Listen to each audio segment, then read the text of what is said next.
G'day guys, it's Jay Ellis here. I'm joined by a good friend of mine, Yianni Tsattalios. Now, Yianni is the head coach of the under-20s at Western Sydney Wanderers, and he's also the assistant coach with the first grade, and he's involved with the NYL. Now, Yianni's had quite a few roles at the club, and that's why I think you are the perfect person to have a quick chat with. I want to talk to you about working with your athletes and what your coaching methods look like on pitch. So, first of all, can you tell us the obvious? How'd you get into coaching?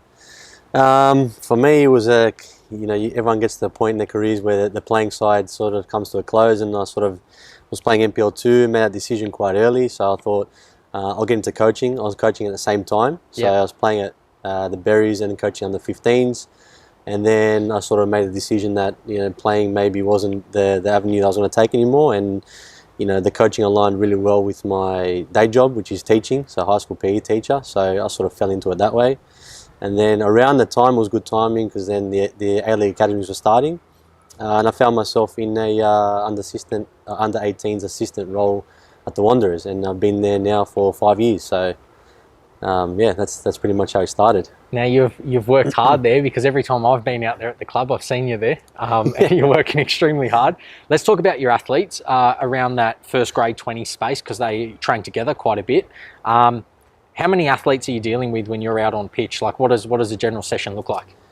So up to about 30. It's been a bit different this year because, previous years, as you said, I've had a number of different roles there, and mostly in the academy, so up to 18s, under 16s for the last few years. So coming into an environment where you're working with first grade players, A-League players, scholarship players, you're anywhere between 30 or more in a session. So how you manage that becomes a little bit challenging, more challenging.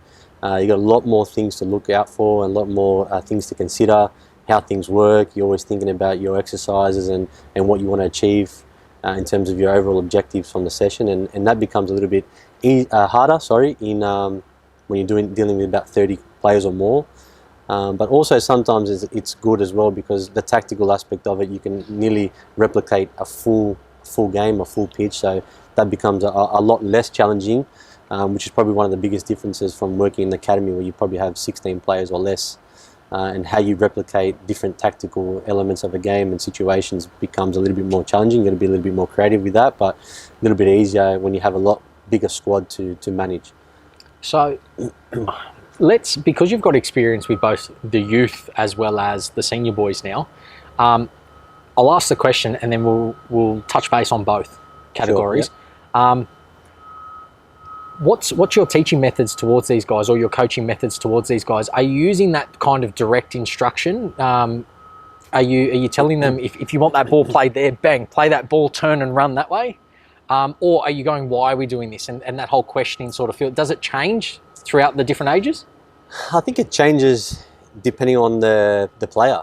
I think there's no one way to communicate, and I think maybe you'll be happy to hear this, but a big learning tool that I like to use is the video aspect of it. So it's really helpful. I think some people are visual learners, some people can understand the information and they can process it and they can execute what you want them to do, but I think it just depends on the individual. And you can talk and everything looks good on a whiteboard, but I think visually seeing things, even if you're showing them things that they're not doing well, it's all a part of that learning process. So to answer your question, I think whether it's a direct instruction or it's an open question, or where you're creating a scenario where you want them to figure out a problem, it then depends on what the player is doing. So if they make a mistake, then you might ask them and try to lead them that way, and give them opportunities to then go and try and work on that and try and execute what you actually after, what you want them to develop in relation to what you're working on. But then if they're not getting it, then you might need some direct instruction and tell them that, when you do this or when you see this, this is what you should be looking for, this is where you should be positioning yourself, just to help them along. So I don't think it changes in the age groups. I think it maybe depends on the individual player and who you're working with. Some people get it really quickly. Some people just need a little bit more time to work out different solutions to problems.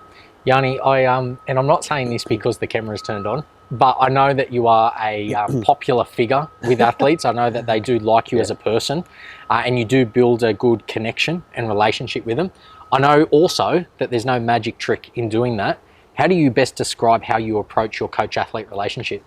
Look, that's a tough one. I think being in under 20s, that was a lot more challenging, and I think you learn a lot more yeah, everyone says that football's about man management. I think I learned a lot of that this year, and how to deal with that, because you've got a lot of different things that you're dealing with, and you know, you owe it to them to be at your very best, and to challenge them, and to understand them, and the better you understand them, the better you can cater to what they need.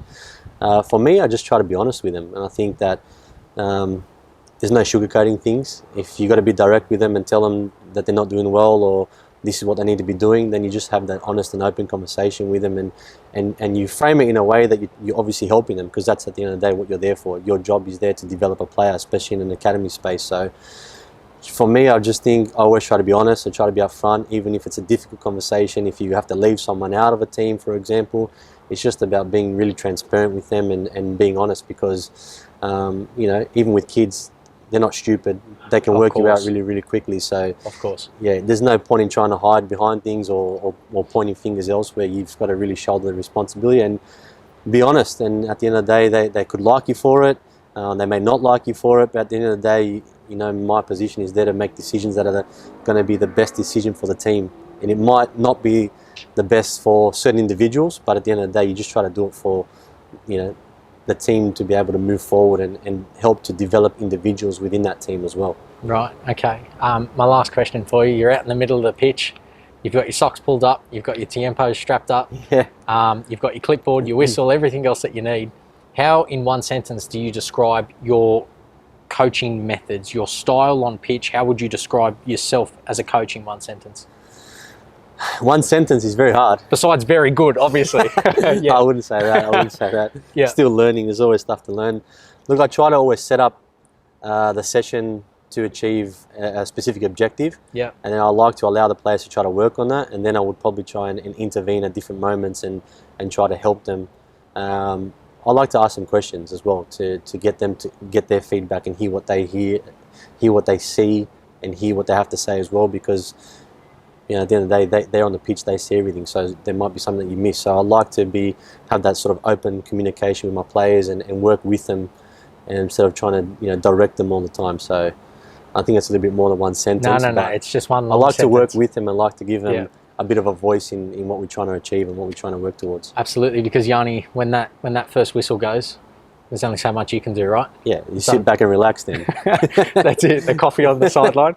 And going back to your point about analysis and how important that is, using video footage, I'm even exploring now in my strength and conditioning work how to use it there as well. Yeah. So I encourage that to all my students that watch, and I know that you guys use quite a bit and try and do what you do out there. Final thing, real quick. Yeah. Yianni in 10 years' time as a coach, where is he? What's he wanting to do? Where is he and what's he wanting to do?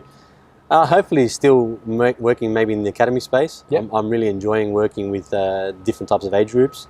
I did the 16s for about 3 years, and the 20s now, and had a bit of first grade. So if I'm working in that sort of space there, I think I'd be happy in combining that with my teaching. And for me, that's where I want to be, I think. Brilliant, brilliant. And just quietly, you're your technical director there, if that's his official title. He's not a bad guy either. He's pretty good to work with, Ian Crook. Yeah, he's been around. Yeah. He's been around.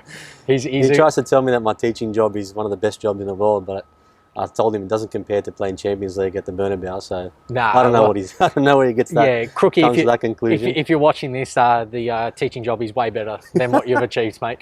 But no, Yianni, I appreciate it, man, and we've given hopefully some good advice there. And I've seen your teaching as well with what you do here with the students, and a lot of what can be done on pitch, maybe not the hockey, but what can be done on the football field is certainly being able to translate in the classroom as well with working with people. So I appreciate it, and whatever happens, mate, good luck. Thank you. Thanks. Appreciate it. Thank you.